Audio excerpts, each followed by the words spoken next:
할렐루야. 예수 그리스도 이름으로 하나님 말씀 증거하겠습니다. 우리 다 같이 하나님 말씀 마태복음 10장 5절에서 15절까지 말씀을 다 같이 찾겠습니다. 하나님 말씀 마태복음 10장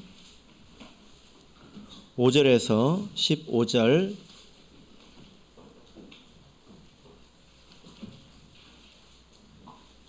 말씀을 저와 여러분이 한 절씩 교독하겠습니다. 마태복음 10장 5절. 예수께서 이 12를 내어 보내시며 명하여 가라사대 이방인의 길로도 가지 말고 사마리아인의 고을에도 들어가지 말고 가면서 전파하여 말하되 천국이 가까웠다 하고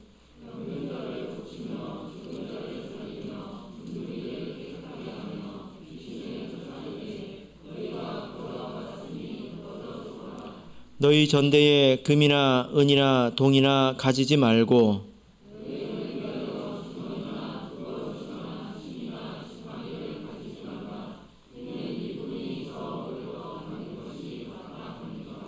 아무 성이나 촌에 들어가든지 그 중에 합당한 자를 찾아내어 너희 떠나기까지 거기 머물라. 그 집이 이에 합당하면 너희 빈 평안이 거기 임할 것이요 만일 합당치 아니하면 그 평안이 너희에게로 돌아올 것이니라.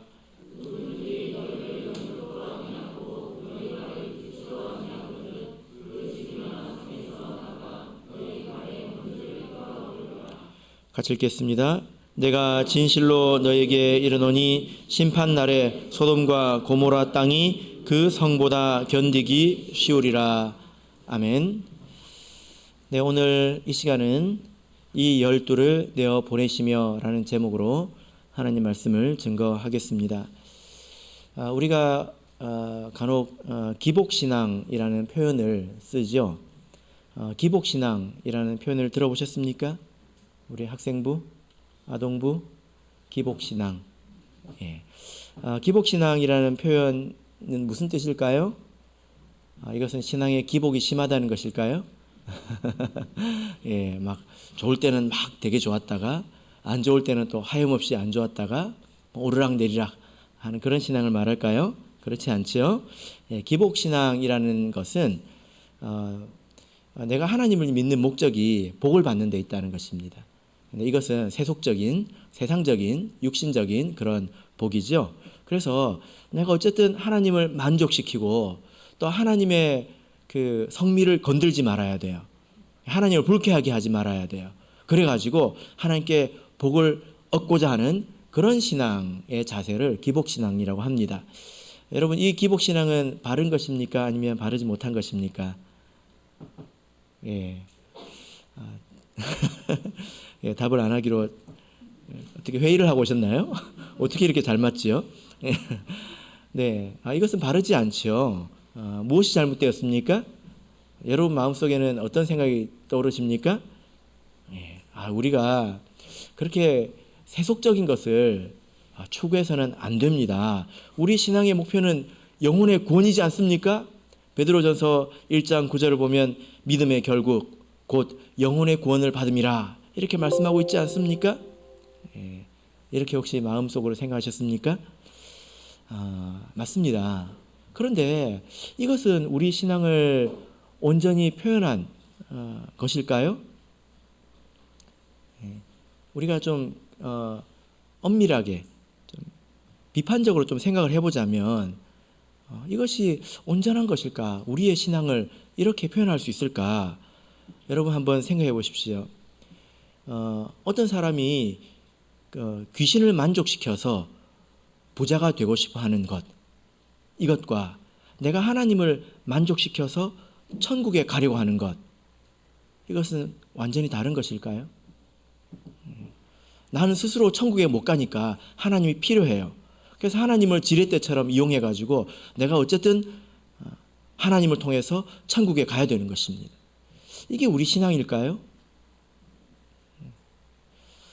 우리 신앙을 이렇게 단순하고 간명하게 표현하기는 어렵지만 제가 이렇게 한번 적어봤습니다. 우리 신앙생활은 하나님이 나를 부르시고 나는 그를 내 주인으로 받아들이는 것입니다. 그래서 하나님께서는 나를 사랑하시고 나는 그분의 뜻과 명령에 전적으로 순종하고 그분을 섬기는 것입니다. 그래서 신앙은 관계이지 하나님을 이용하거나 혹은 하나님을 이제 통해서 무언가를 하려고 하는 것이 아니라는 것입니다. 하나님을 나의 주인으로 내가 받아들이는 것. 그래서 내가 그렇게 사는 것을 기뻐하는 것이지요. 하나님께서 나의 주인이 되시고 내가 그분의 명령에 따르고 순종하는 그런 삶을 기뻐하는 것입니다. 이런 우리 신앙생활의 시작은 하나님의 부르심으로부터 시작을 합니다. 우리가 하나님을 찾는 것이 아니라 하나님께서 우리를 부르시는 것으로 시작하죠. 이렇게 하나님께서 우리를 부르시는 데는 이유가 있습니다. 자, 우리 에베소서 2장을 보겠습니다. 에베소서 2장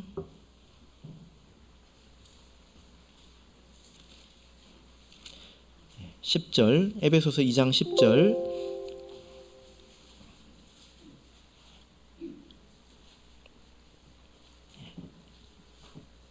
에베소서 2장 10절 같이 읽겠습니다. 시작.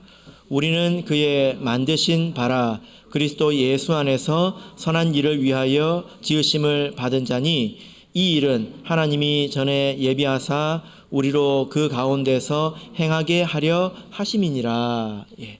자, 여기 보면 우리는 그의 만드신 바라 할 때 이 만드셨다는 것은 천지 창조를 말하는 것이 아니라 영적인 재창조를 말하는 것입니다. 우리가 다시 하나님의 백성이 된 것을 말합니다. 구원을 말하지요. 그런데 이렇게 우리가 하나님의 백성이 된 것은 목적이 있다는 것입니다. 그 목적이 무엇입니까? 그리스도 예수 안에서 선한 일을 위하여 지으심을 받았다. 이렇게 말씀을 하고 있습니다. 여러분, 이 말씀을 읽으면 되게 기분이 좋지 않습니까? 하나님께서 나를 구원하시기 전에 하나님이 어떤 생각을 하셨다는 거예요. 내가 이 사람을 구원해서 나의 자녀 삼아서 여기에 이렇게 써야지. 이 일을 하도록 해야지. 이 일을 맡게 해야지. 그런 마음이 있으셨다는 것입니다. 그래서 여러분 한번 생각해 보시길 바랍니다. 하나님께서 나를 부르셔서 우리가 지금 여기 있는데 하나님은 무엇을 위해서 나를 부르셨을까요? 하나님은 나를 왜 부르셨을까요? 이것은 참 기분 좋은 그런 생각이지 않습니까? 예. 우리가 신앙생활을 한다는 것은 그 하나님의 부르심에 응답하는 것이고 하나님께 순종하는 것입니다. 하나님을 섬기는 것입니다. 그래서 하나님과 하나가 되었기 때문에 우리가 영원히 하나님과 함께 있는 것이 곧 천국이죠. 그죠? 오늘 본문을 우리가 보시면 예수님께서 제자들을 이렇게 부르시고 그들에게 선한 일을 맡기시는 것을 우리가 볼 수 있습니다. 주로 복음 전파를 위해서 이 제자들을 부르셨는데요. 자, 그래서 오늘 그 10장 5절부터 15절까지를 보시면 이 제자들을 보내실 때 이러해라 이렇게 말씀을 하십니다. 그래서 명령하는 표현이 원문을 보면 무려 18번이나 나옵니다. 한글 성경을 읽으면 좀 잘 드러나지 않는 부분도 있는데 18번이나 명령하고 계십니다. 군대 가면 복명복창이라는 게 있습니다. 모든 군대가 다 그런 것 같지는 않더라고요. 제가 있었던 데는 그렇게 했습니다. 제가 그렇게 군 생활을 했는데 복명복창이 뭐냐면 예를 들어 컵 가져와 그러면 예 알겠습니다 이러는 게 아니라 뭐라고 대답해야 되냐면 네 컵 가져오겠습니다 이렇게 말하는 거예요. 이게 복명복창입니다. 왜 그럴까요? 예. 군대에서는 위험한 일들을 많이 하기 때문에 지시가 잘못 전달되면 사고가 크게 생길 수 있잖아요. 그죠? 그래서 그 사람이 지금 내가 하는 말을 제대로 알아들었는지 확인을 하는 그런 과정이 하나 더 있는 것입니다. 예. 귀찮은 것 같지만 그것이 필요하다는 거죠. 제자들도 복명복창해야 합니다. 왜냐하면 예수님께서 하신 말씀이 무엇인지 뭘 하라고 했는지 정확하게 아는 것부터 시작해야 되지 않겠습니까? 그래서 귀를 쫑긋 세우고 들어야 됐겠죠. 그죠? 그래서 예수님께서 이 제자들에게 명령하신 이 표현 가운데는 우리 하나님을 섬기는 사람들이 마음에 새겨야 될 그런 정신들, 섬김의 정신들이 많이 깃들어 있습니다. 자, 먼저 우리 5절 6절을 다시 한번 읽어보겠습니다. 자, 5절 6절 읽겠습니다. 시작. 예수께서 이 12를 내어 보내시며 명하여 가라사대 이방인의 길로도 가지 말고 사마리아인의 고을에도 들어가지 말고 차라리 이스라엘 집 잃어버린 양에게로 가라. 예. 자, 예수님께서 가장 먼저 명령하시는 것은 그 일의 범위이죠. 그죠? 예, 책임의 범위입니다. 어디는 가지 말라고 하셨습니까? 예, 이방인의 길, 그리고 사마리아인의 고을. 그 대신 어디로 가라고 했습니까? 예, 이스라엘 집에 잃어버린 양. 여러분, 그러면 이스라엘 집에 잃어버린 양은 누구일까요? 우리 마음대로 생각하면 안 되지 않습니까? 자, 9장 36절을 보겠습니다. 바로 몇 구절 앞을 보시면 9장 36절 읽겠습니다. 시작. 무리를 보시고 민망히 여기시니 이는 저희가 목자 없는 양과 같이 고생하며 유리함이라. 예. 자, 예수님께서 이 이스라엘 지역을 다니시면서 가나안 지역을 다니시면서 그 유대인들을 대상으로 이런 말씀을 하신 것입니다. 이 사람들이 목자 없는 양과 같다. 예, 집을 잃어버린 양과 같다. 이렇게 말씀을 하고 있습니다. 그래서 바로 유대인들이 이 대상이죠. 그죠? 그러니까 제자들은 이방인에게 혹은 사마리아인에게 가서는 안 됐습니다. 어디로 가야 합니까? 이스라엘 백성들에게 가야 했습니다. 근데 이것은 지금이죠. 그죠? 나중에는 어디까지 가라고 하셨습니까? 사도행전 1장에서는 어디까지? 땅끝까지, 예루살렘과 온 유대와 사마리아와 땅끝까지, 세계 끝까지 가라고 말씀을 하셨습니다. 그러나 이 마태복음 10장 이때에는 이방인과 사마리아인에게로 간다면 그것은 불순종하는 거예요. 그죠? 그리고 그렇게 했을 때 발생하는 고난은 하나님과 상관없는 것입니다. 예를 들어 막 열심히 넘쳐가지고 이방인에게 가서 막 복음을 전하다가 돌을 맞았어요. 하나님하고 상관이 없는 것입니다.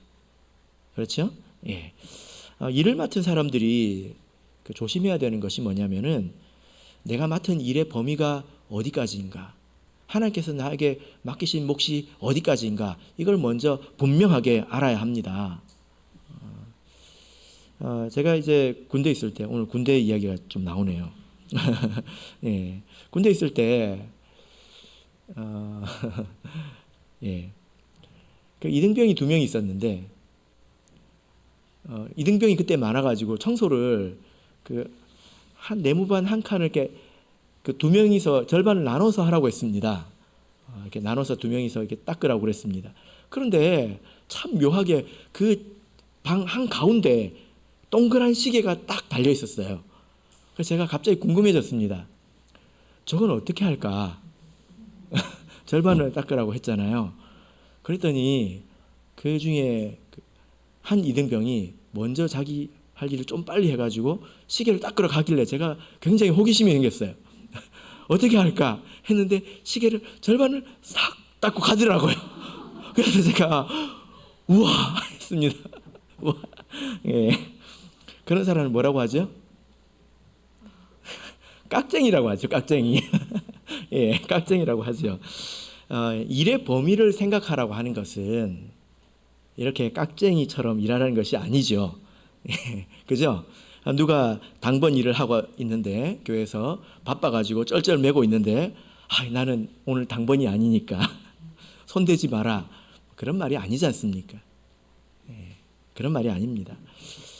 우리가 사명감이 지나치면 너무 많은 일에 참견해서 불화를 일으키기도 하고요. 때로는 너무 많은 책임감을 스스로 가져서 스스로 무너지기도 합니다. 그러지 말라는 거예요. 하나님에게는 다 계획이 있다는 것입니다. 하나님에게는 방법이 있다는 거예요. 그걸 믿으라는 것입니다. 그래서 내가 맡은 그 책임을 먼저 하는 것이 중요한 것이지, 하지도 못할 일을 마음에 품지 말라는 거예요. 제가 그 신학을 할 때 생각해 보니까 참 이렇게 나름대로 열심히 이제 하려고 했는데 스트레스도 많았던 것 같습니다. 왜 많았을까요? 왜 많았을까요? 왜냐하면은 해야 될 것이 너무 많아서 그렇게 생각이 되는 것입니다. 뭐 이렇게 목사님 한 분씩 다녀갈 때마다 읽어야 될 책들이 막 이렇게 막 쌓이는 것 같고, 또 알아야 될 것도 많고 해야 될 것도 많고 막 그렇게 생각이 되는 거예요. 그래서 스트레스를 많이 받았던 것 같습니다. 시간이 지나서 제가 알게 된 게 있습니다. 그래서 제가 지금 이제 그 신학생을 또 지도할 때가 있는데, 지금은 뭐라고 말할까요? 오늘 수업에 충실하라고 합니다. 오늘 배운 거 열심히 정리하고 외우고 평안히 자라, 이렇게 이야기합니다. 그날의 몫이 있는 거지. 그날의 일이 있는 것입니다. 그래서 우리가 마음속에서 이 그 두 가지 생각이 균형이 이루어져야 되는데, 우리가 말씀과 기도로 균형을 찾아야 합니다. 나는 깍쟁이 아닌가? 이런 생각이 사람한테 있어야죠. 성도한테. 내가 세상 일은 열심히 하고 나를 위해서는 열심히 하면서 주를 위해서는 딱 해야 될 거, 진짜 욕 안 얻어먹을 정도만 하려고 하지 않는가? 이런 생각이 있어야죠. 또 한편으로는 나는 오지랖 아닌가? 예? 나는 내 일도 제대로 못하면서 내 밖의 일에 너무 참견하고 너무 많이 책임감을 느껴가지고 스스로 무너지고 있지는 않은가? 이 두 생각이 같이 있어야 합니다. 그러나 우리는 말씀과 기도로 중심을 딱 잡고 있어야 되겠죠. 그죠? 우리가 하나님께서 맡기신 일의 범위를 잘 알고 있어야 합니다. 우리 여러분에게 하나님께서 맡기신 일은 무엇입니까? 그것은 반드시 해야 되죠. 넘어갈 수가 없습니다. 자, 본문으로 돌아가겠습니다. 마태복음 10장 7절 8절 읽겠습니다. 마태복음 10장 7절 8절 읽겠습니다. 시작. 가면서 전파하여 말하되 천국이 가까웠다 하고 병든 자를 고치며 죽은 자를 살리며 문둥이를 깨끗하게 하며 귀신을 쫓아내되 너희가 거저 받았으니 거저 주어라. 제자들이 이렇게 이스라엘 지역을 다니면서 무엇을 해야 됐습니까? 여기서 보면 복음을 전파하라 이렇게 되어 있죠. 여기서 우리가 복음을 전파하는 방식에 대해서 생각을 해볼 수가 있습니다. 여기 보면 가면서 전파하여 말하되 라고 되어 있습니다. 그죠? 전파하면서 말하되. 그러니까 말을 해야 된다는 거예요. 입을 닫고 있으면 안 된다는 것입니다. 그래서 우리 성도님들께서도 말을 하시길 바랍니다. 아멘 하세요, 빨리. 말을 하시길 바랍니다. 그런데 어떻게 말을 하느냐가 중요해요. 전파하면서 말해야 합니다. 전파하면서. 이 전파하다라는 것은 좀 번역이 좀 어중간한 면이 있는데, 전파하다는 것은 뭐 널리 퍼뜨리다 뭐 이런 뜻이지 않습니까?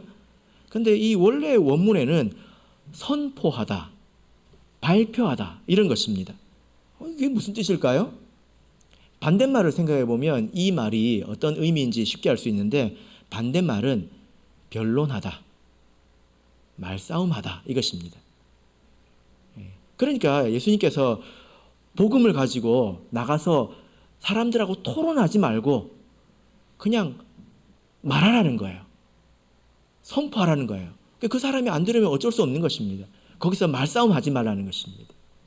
그러니까 이 전파다는 말이 왕이 그 어떤 교지를 쫙 이렇게 내리지 않습니까? 그러면 그 사람이 가가지고 읽잖아요. 그거예요.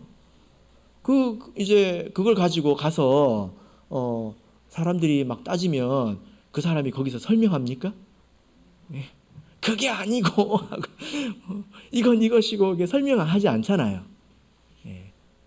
그럼 싸움이 됩니다. 말싸움 하지 말라는 거예요. 제가 이제 그 구도자 교육을 할 때, 이방인들을 대할 때 하면 할수록 이런 걸 느끼는데, 설명이 필요합니다. 근데 언제 필요하냐면 그 사람이 믿고 싶어 할 때 설명이 필요해요. 믿고 싶은데 걸림돌이 있으면 그걸 빼줘야 되지 않습니까? 또 더 알기를 원할 때는 설명이 필요하죠. 그죠?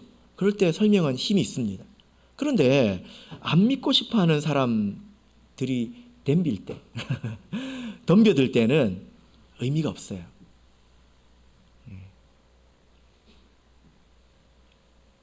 정말 잘해봐야 그 사람 기분 나쁘게 하는 것입니다. 부끄럽게 만들어주고 기분 나쁘게 해주는 정도는 할 수 있어요. 안 믿으려고 하는 사람한테는 방법이 없습니다.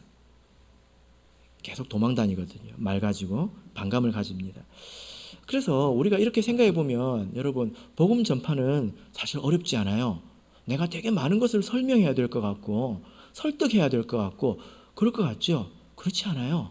복음은 선포하는 것입니다. 여러분들께서 아는 것, 여러분이 믿고 있는 것 그냥 말하면 되는 거예요. 그게 예수님께서 시키신 것입니다. 여러분, 하나님이 있는 거 여러분 아시잖아요. 하나님 있습니까 없습니까? 그러면 사람들한테 가서 하나님이 있어요, 이렇게 이야기하는 거예요. 그리고 하나님께서 세우신 교회가 있잖아요. 하나님이 세우신 교회가 있습니다. 그런 것들을 그냥 말하는 것입니다. 물론 그런다고 해서 다 받아들이는 건 아니에요. 하나님께서 우리에게 말씀을 하실 때 가서 다 받아들이게 해라, 어쨌든 설득해서 이 앞으로 끌어다 놔라, 그렇게 명령하신 것이 아니라 전파하면서 말하라고 하셨습니다. 우리가 그렇게 하면 되겠죠? 그죠? 예. 그런데 이어서 8절을 보면 조금 어려운 말씀이 있죠. 왜 어렵습니까? 예. 읽기가 어렵진 않은데 이걸 어떻게 우리가 해야 될까 이런 생각이 들죠. 8절을 보시면 병든 자를 고치며 죽은 자를 살리며 문둥이를 깨끗하게 하며 귀신을 쫓아내라, 이렇게 말씀을 하고 있습니다. 이게 무슨 말일까요? 지금 뭘 하라는 것일까요? 자, 마태복음 12장을 보겠습니다. 마태복음 12장 28절을 보겠습니다.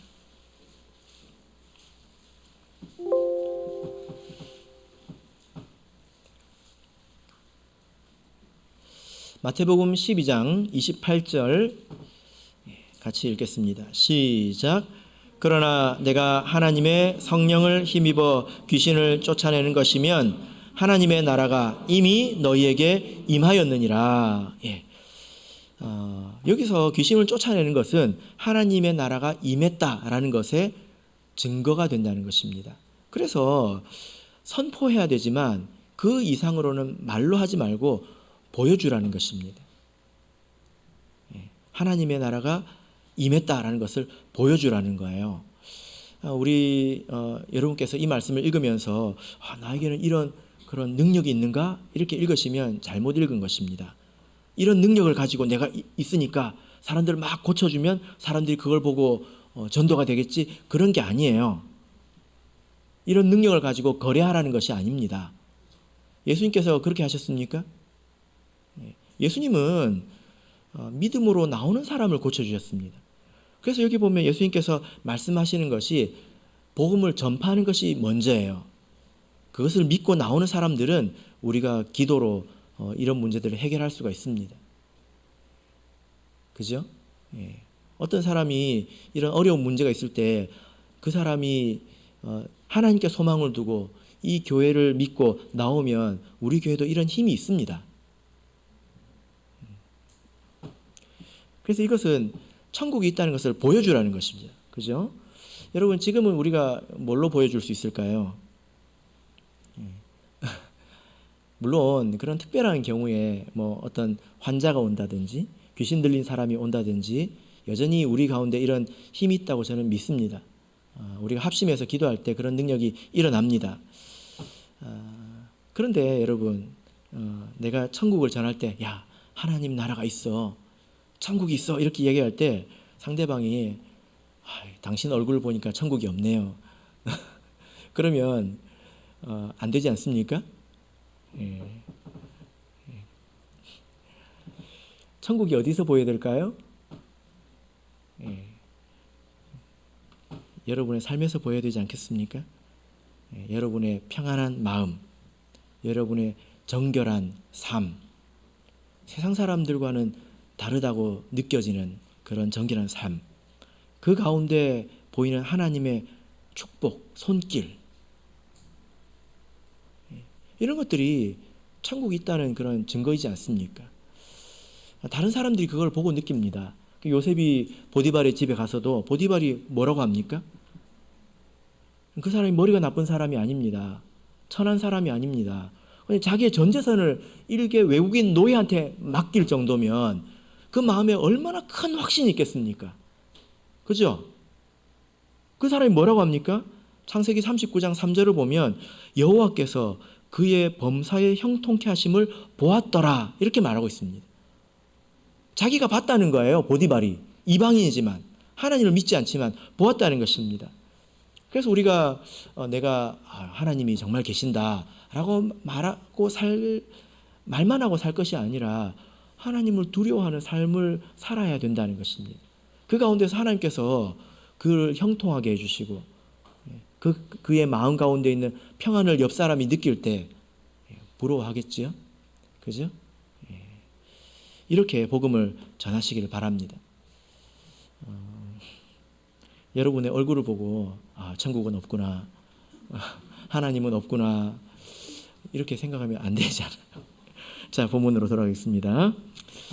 그래서 웃으면서 사세요. 예, 웃으면서. 천사도 웃고 있을 것 같지 않습니까? 자, 9절부터 11절.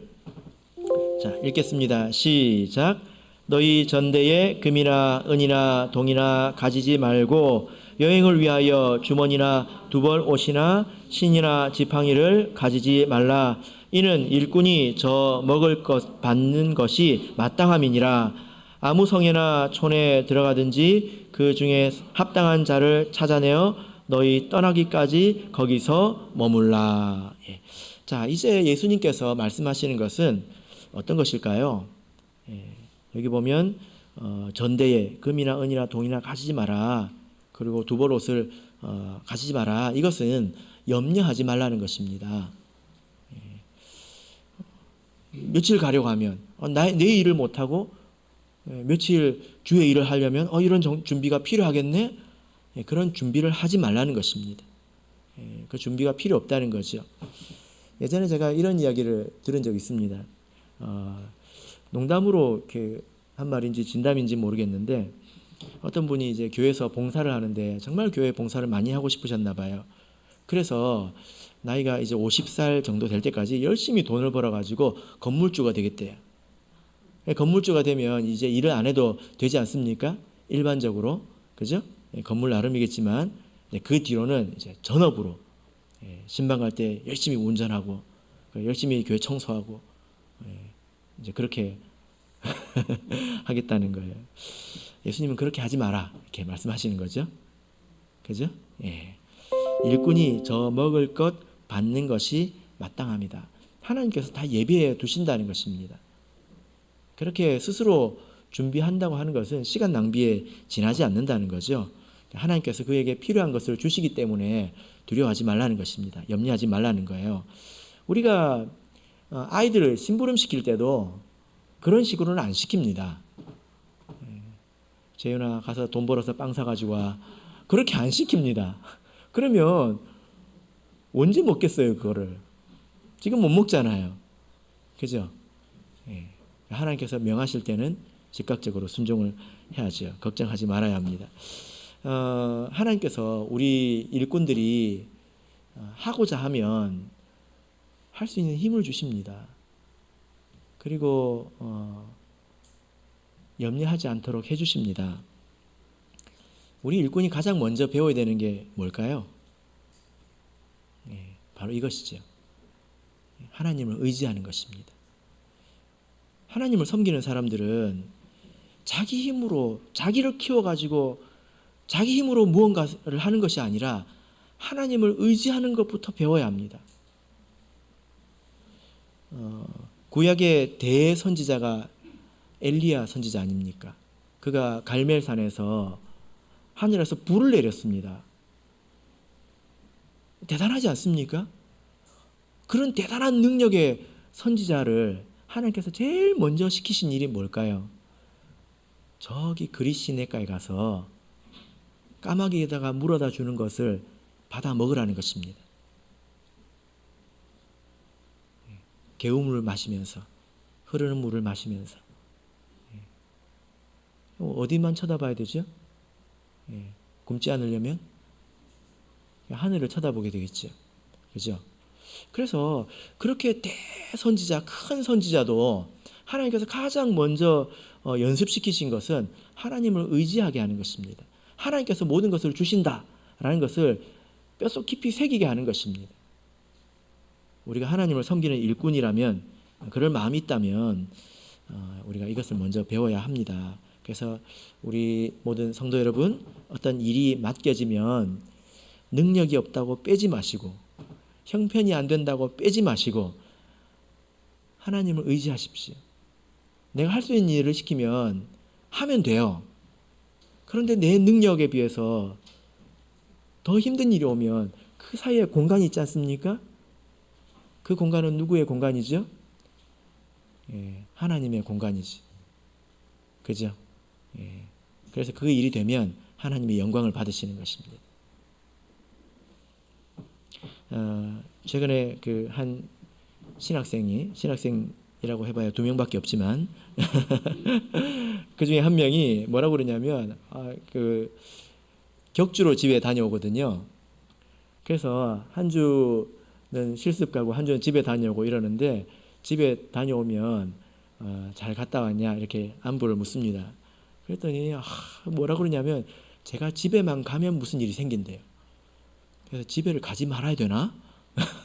뭐 집에만 가면 뭐 이렇게 뭐가 이제 문제가 생겨가지고 한참 손봐야 되는 그런 일들이 생기는 것입니다. 가장이거든요.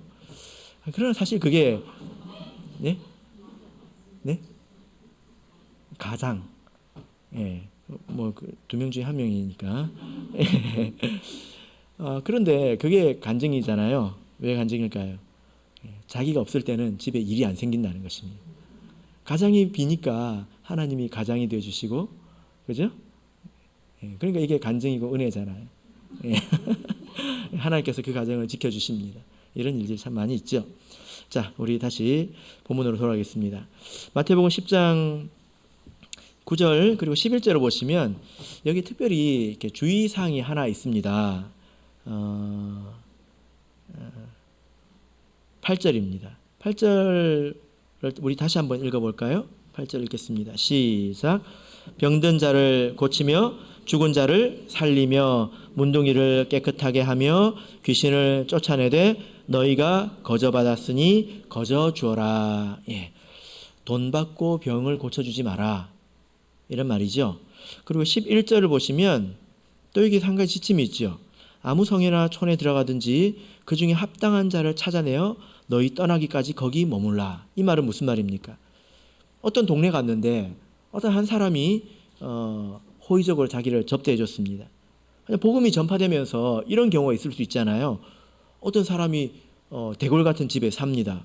그래서 거기 계시지 말고 더 좋은 우리 집에 와서 지내시라고 할 때 집을 옮기지 말라는 거예요. 이건 무슨 말입니까? 하나님께서 우리에게 섬기라고 주신 그런 능력을 가지고 자기를 위해서 쓰지 말라는 것입니다. 하나님의 능력을 이용하지 말라는 것입니다. 하나님께서 우리에게 주신 여러 가지 능력을 우리가 합당하게 쓸 수 있어야 되겠죠. 특히 우리가 교회에서 하나님을 섬길 때는 조심해야 합니다. 왜냐하면 우리가 교회 재정도 사용하고 교회 물건도 사용하지 않습니까? 그런 걸 사용할 때는 우리가 조심해야 합니다. 그리고 또 사람들에게 여러 가지 또 칭찬을 들을 수도 있고 그 지위가 올라갈 수도 있지 않습니까? 그런 것을 조심해야 된다는 것입니다. 자, 우리 마지막으로 12절부터 15절 읽겠습니다. 자, 이 말씀은 어떤 뜻일까 생각하면서 자, 읽겠습니다. 시작. 또 그 집에 들어가면서 평안하기를 빌라. 그 집이 이에 합당하면 너희 빈 평안이 거기 임할 것이요 만일 합당치 아니하면 그 평안이 너희에게 돌아올 것이니라. 누구든지 너희를 영접도 아니하고 너희 말을 듣지도 아니하거든 그 집이나 성에서 나가 너희 발에 먼지를 떨어버리라. 내가 진실로 너에게 이르노니 심판날에 소돔과 고모라 땅이 그 성보다 견디기 쉬우리라. 그 집에 들어가면서 평안하기를 빌라. 여러분, 이것은 어떤 의미일까요? 제자들이 나이가 어리고 또 세상적인 그런 지위가 없습니다. 돈도 없지요. 예수님께서 가지고 가지 말라고 했으니까. 가진 것은 복음밖에 없지 않습니까? 근데 사람은 겉으로 보이는 것에 참 많이 영향을 받습니다. 그래서 쉽게 위축됩니다. 세상에 있는 사람들은 돈도 있고 그리고 지위도 있고 나이도 많고 그러면 그 앞에서 자유롭게 말하기가 힘들지요. 그죠? 그래서 예수님께서 가서 너는 평안을 빌어라. 이건 명령이에요. 이건 해야 되는 것입니다. 근데 평안은 여기서 말하는 이 평안은 대부분 윗사람이 아랫사람에게 해주는 거예요. 덕담해 주듯이 이렇게 축복하는 것은 윗사람이 아랫사람에게 해주는 것입니다. 그래서 아버지가 아들에게 해주고 제사장이 백성들에게 이렇게 해주죠. 가서 그렇게 하라는 거예요. 이 말은 무슨 말입니까? 주눅들지 말라는 거죠. 너는 하나님의 대리자다. 보이는 것으로 자기를 판단하지 말고 네가 누구인지 알아라는 것입니다. 그래서 가서 네가 평안을 빌면 그 평안이 거기 임한다는 것입니다. 그러니까 우리가 말하는 것이 말하면 하나님이 그거 하시겠다는 것입니다. 이렇게 큰 권세가 있기 때문에 주눅들지 말라는 것입니다. 역설적으로 보자면 우리가 사는 그 주변 환경을 보면 주눅들기가 쉽죠. 그죠? 한번 생각해 보세요. 여러분이 속해 있는 어떤 그 공동체에서 여러분이 말하면 누가 들어줍니까? 정현이 형제 말하면 저기 군청이죠. 군청에서 누가 들어줍니까? 예? 표정이 다 말을 하고 있습니다. 아무도 안 들어주죠. 그래서 말을 안 하잖아요. 쫄아가지고 주눅 들어가지고 아이고 내가 말해봐야 뭐 누가 듣나 이렇게 아무 말도 안 하잖아요. 그러지 말라는 것입니다. 우리 창세기를 보겠습니다. 창세기 47장입니다. 우리가 이렇게 할 수 있어야 합니다.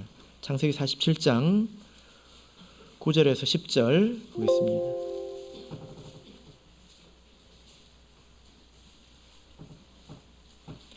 창세기 47장 9절에서 10절 읽겠습니다. 시작.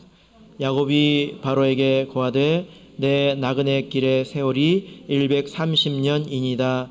나의 연세가 얼마 못되니 우리 조상의 나그네 길의 세월에 미치지 못하나 험악한 세월을 보내었나이다 하고 야곱이 바로에게 축복하고 그 앞에서 나오니라. 여러분 여기 보면 아무것도 없어서 자기 고향을 떠나서 먹을 것을 찾아 피난온 늙은 노인이 있습니다. 이 사람은 예전에 환도뼈를 맞은 적이 있어가지고 걷는 것도 쩔뚝쩔뚝합니다. 가진 것도 없습니다. 나이도 늙었습니다. 근데 이 사람이 애굽의 왕 바로 앞에서 그를 축복하고 있습니다. 예. 뭐가 느껴지십니까? 야곱은 자기 눈에 보이는 자기의 처지를 가지고 자기를 판단한 게 아니라 자기가 누구인지 알았어요. 그죠? 그래서 자기 마음속에 도도히 흐르는 그런 큰 강물이 있었던 것입니다. 그래서 바로를 축복하고 온 것 아니겠습니까? 여러분이 계신 곳에서 여러분이 축복을 하면 그 축복이 임합니다. 하나님께서 여러분과 함께 하십니다. 그리고 그 제자들의 말을 받지 않으면 나중에 소돔과 고모라보다도 더 심하게 책망받을 거라고 말하고 있지 않습니까? 여러분, 이것보다 큰 하나님의 응원이 어디 있습니까? 내가 너와 함께 하겠다. 이 말을 안 듣는 것은 하나님 말을 안 듣는 것이다. 이 말이잖아요. 그죠? 이보다 더 큰 하나님의 격려, 위로, 응원이 어디 있습니까? 근데 내 육신적인 형편을 가지고 내 행색을 보고 주눅든다면 그 믿음이 없는 거죠. 내가 누구인지를 모르는 것입니다. 그래서 이렇게 예수님께서 평안을 빌라 이렇게 말씀을 하셨습니다. 말씀의 결론 맺겠습니다. 하나님께서 창세전에 우리를 택하셨습니다. 기대가 있으셨지요. 그래서 우리는 그 하나님을 내 삶의 주인으로 받아들이고 그분의 뜻을 따라 순종하면서 사는 것이 우리 일생의 삶의 의미이고 또 기쁨입니다. 여러분 그렇습니까? 하나님께서 여러분을 부르셨을 때 선한 일을 위해서 부르셨는데 여러분의 몫이 있다는 거죠. 바라옵기는 그 부르심에 거리낌 없이 순종함으로 더 큰 축복과 평안을 얻으시기를 예수 그리스도 이름으로 축복합니다. 우리 다 같이 찬송하겠습니다. 찬송가 350장 찬송하겠습니다.